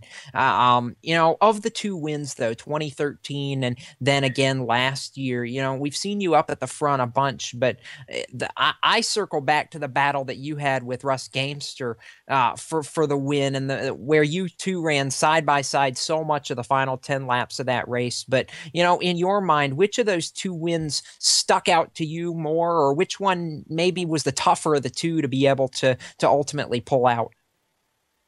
Well, you know what? Believe it or not, I think the second year is actually a little bit tougher to pull out.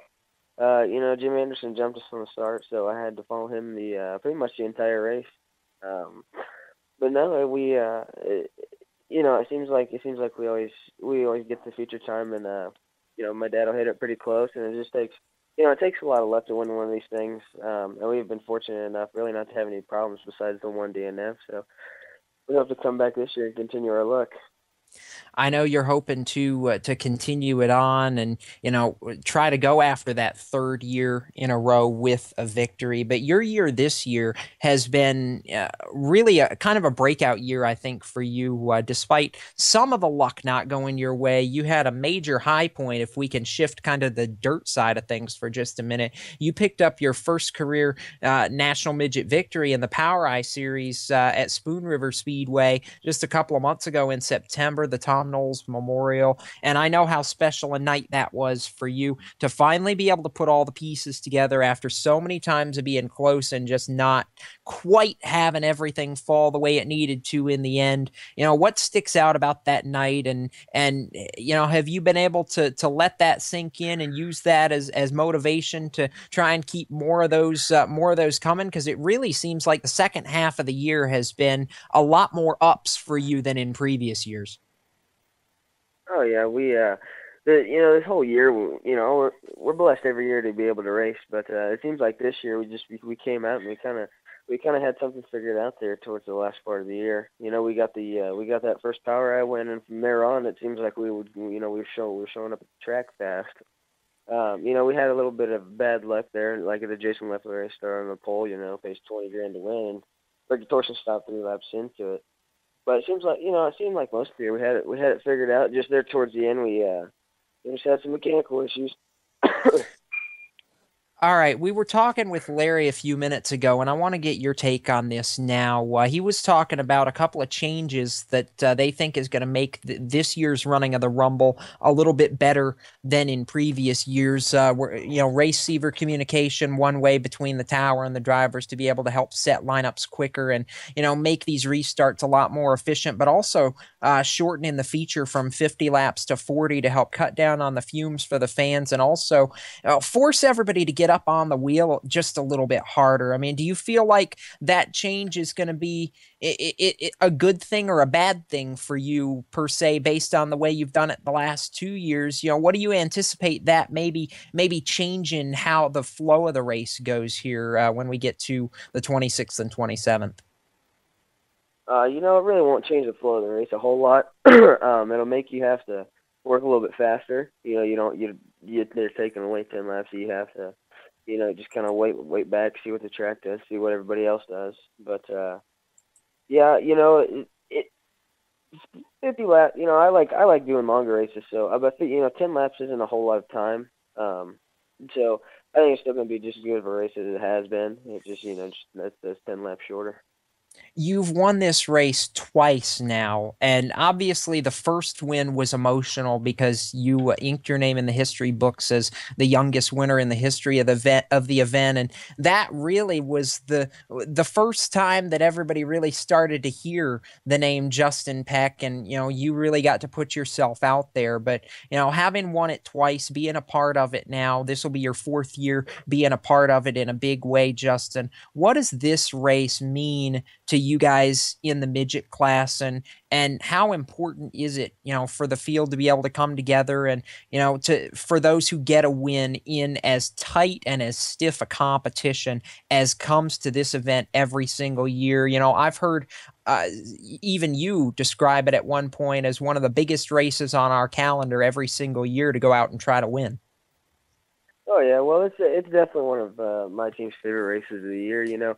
We for us as primarily dirt racers, it seems like. So it's always nice to have a chance to come battle it out on the concrete. But just the level of talent that you have in the midget class of the Rumbles, pretty amazing. So it's definitely special to make the feature. Even to make the feature, that's pretty awesome. To run top 10, you feel like you've done something. So.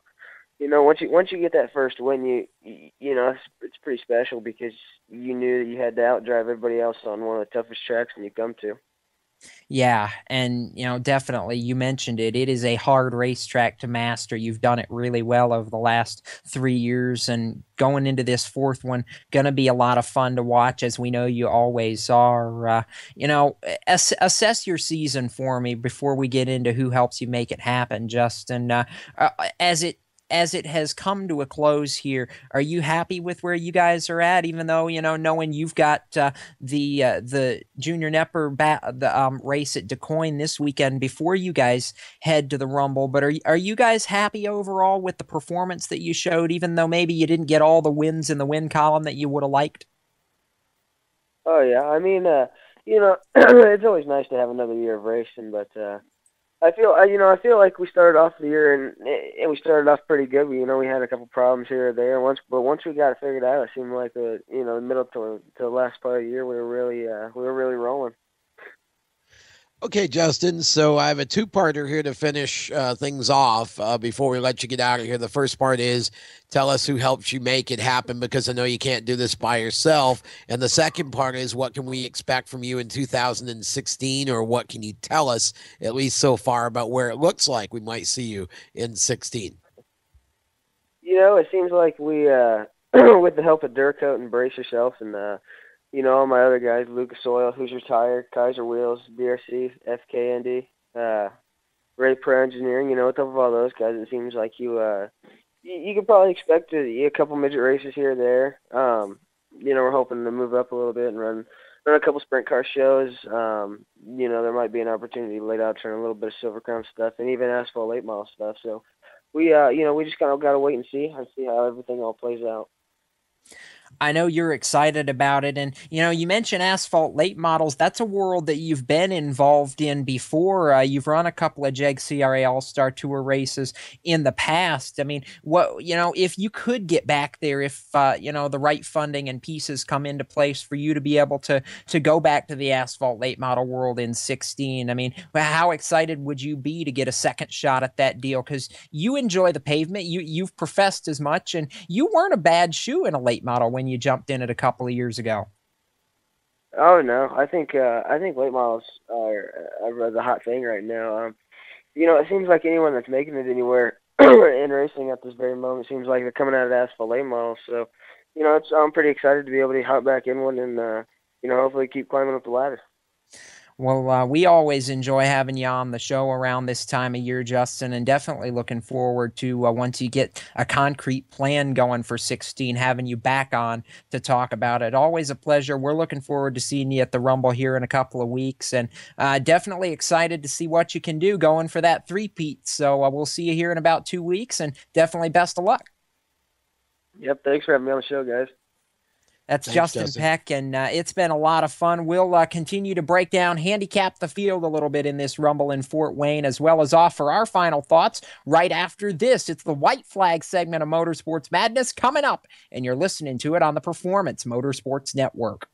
We're growing like crazy and need account reps who know their way around agencies, the internet, and social media. Got connections? Or do you know how to get to the decision makers? Are you fearless? We need you. Internet radio, or as we call it, wireless mobile radio, is rapidly becoming the place to be with almost limitless income potential. So contact us to get involved with the fastest growing professionally produced group of internet radio stations in the world. Your imagination is the only limit here. Call 717-749-0444. That's 717-749-0444. Or you can email us at scorpionradiogroup@gmail.com. You want to ask for Sue.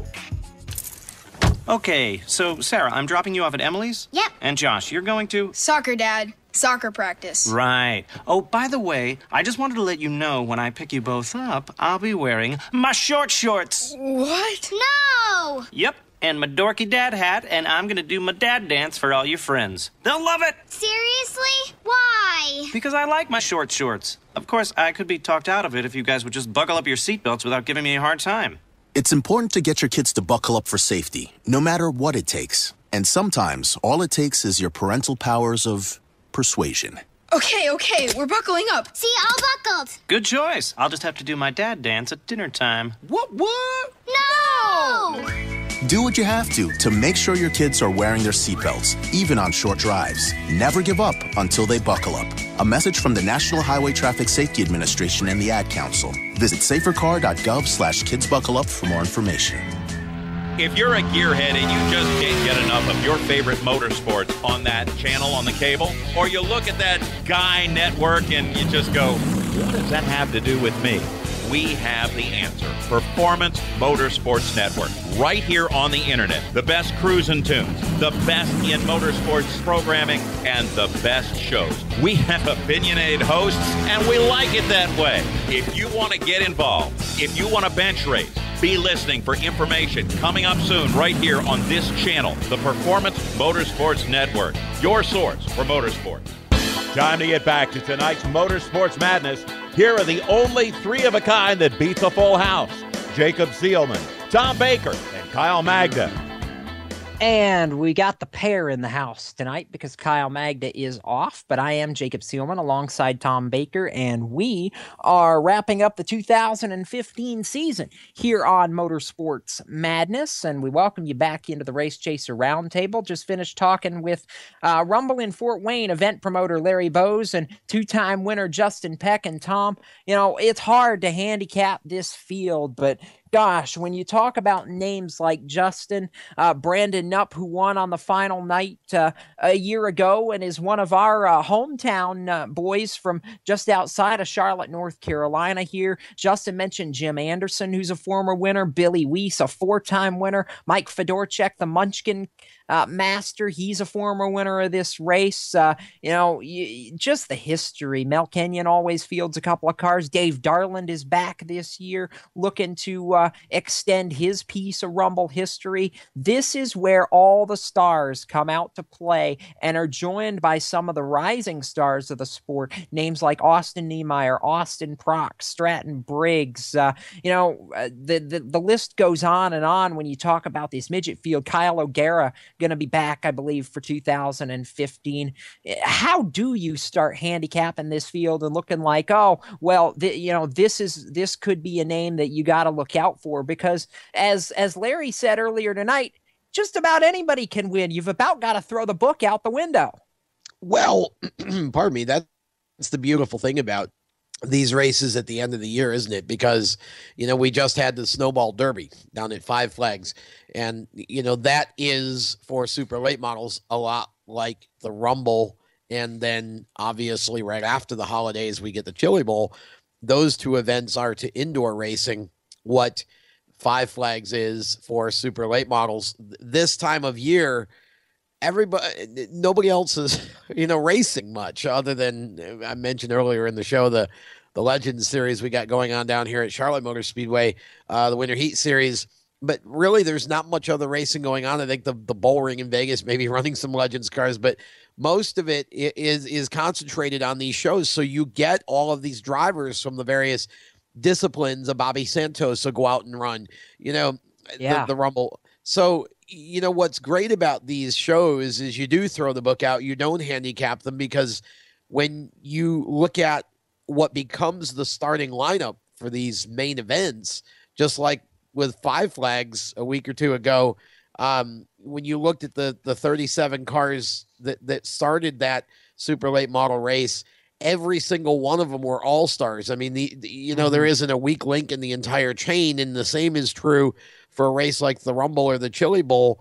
You don't get any weak links. So again, I think that when you look at this type of an event, these are must-see events. These are events that should be on everybody's bucket list, because they're just an opportunity. It's a whole different kind of thing. It's like the TQ midget races that will take place starting in January. Over here on the East Coast, you get 2 or 3 shows, and it's the same sort of an idea. A lot of drivers from different disciplines come together to run those shows as well. And that's the beauty of these indoor races, is you get the best of the best, because there are no conflicts in scheduling to keep people away. Yeah, exactly. And oh boy, I mean, where do you start as far as even some of the other classes when you talk about the 600cc winged and non-winged outlaw midgets, as they call them, kind of brethren to the 600cc micro sprints that we tend to see when you get former super drivers like AJ Lasecki, who was a big on the MSA tour this year, and on the West Coast as well. Ran a few MSA races, I know, Tom. And when you talk about Charlie Schultz and Tim Ice coming back and trying their hand in the go-kart ranks, you got the quarter midget drivers who are looking to start their careers and really learn the basics of car control and a lot of these things that go on. And then, of course, all the names in the midget class. This is truly a racer's weekend, and there's something for everybody, no matter who you are. Well, it is true. And again, in all of those divisions that you mentioned, every division that's running there has its own sort of all-star flavor to it, because even in the go-karts, you get drivers like Brandon Dunn out of Kentucky, who at one point in one year at the Rumble was 6 for 6. I mean, which is just unheard of, to basically sweep main events like that. I remember that. Even get 4 or 5 of them. And Brandon's an example of a driver who's, I think, probably mid-20s by now, but who certainly could just as easily be winning the Rumble in a midget as he is in the go-kart. He just hasn't had the opportunities to step up and go race. So all of the divisions at a race like the Rumble are equally enjoyable to watch, because there is so much skill operating the controls of these cars at each level of this, that they're all great races, and you never know what's going to happen. And I love the Coke syrup stuff anyway. I raced on it for a number of years, and I was never one of the best at it, but I always enjoyed it because it was extremely challenging, for sure, because the G-forces, especially in the go-kart, are really high on a track like that. And you're going awfully fast for, the size of the vehicle. So it makes it a real challenge. And so that's why I just love these indoor events. We got the King of the Concrete, coming up as well, over here in Carolina. And that's another great indoor event for the karts. These things are all-star events. And, so they're all worth going to from a fan's perspective, because again, you get the best of the best within the class. Yeah, you really do. And it's, it's fun to see drivers, transition across or run multiple classes. You've got Jason Ormsby, who runs both the midget class and the non-winged dirt 600 midgets. You've got Mike Fedorchak in one of those non-winged cars, who always is a threat to win in the national midget class. You've got Chris Jagger, who's running a winged outlaw midget, 600 midget this year, in addition to the national midget. Russ Gamester in one of the non-winged midgets. So there's so much, versatility in a lot of these drivers. But just looking down the midget entry list real quick, you've got Bobby Santos back, like we talked about. I talked about Stratton Briggs, one of the young guys who I watched a couple of years ago running this event. Justin Peck, a two-time winner. Austin Prock, if you think you know that last name, you do know it, Tom, because he's the son of Jimmy Prock, who's one of the head engineers on the NHRA drag racing team now over at Don Schumacher Racing. You've got Austin Niemeyer back. You've got Corey Setzer in a Munchkin. Like I said, Dave Darland. You've got the Hamilton brothers, Nick and Kyle Hamilton, going to be back for another shot at it. Nick's actually running one of Mel Kenyon's house cars this year in the 61. Grant Galloway, Cars Tour late model driver, former NASCAR Camping World Truck Series driver, going to be back in his car this year. Nick Landon is on the entry list for his rookie start at the Rumble in Fort Wayne, driving a Chris Jagger machine. Mike Fedorchak, Tyler Rohrig is in one of Randy Burroughs' cars. Billy Weiss, a four-time winner in the Randy Burrow house car, the 99. There's no shortage of fun. We could spend an hour talking about drivers that we think are going to be fun to watch. I personally want to see what Rohrig can do in one of those Burrow cars. That's the car that we've seen Brian Gerster, two-time Must-See Racing sprint car champion, in the past couple of years. Gerster with other obligations this go-round, but Tyler got a chance to jump in. Mike Fedorchak's number 97 Munchkin this time a year ago. That car had engine troubles, but, to see him in a car that I know is going to be competitive, I'm super excited about that. He's a great young shoe out of Plymouth, Indiana, that's really overcome a ton of adversity to be where he's at.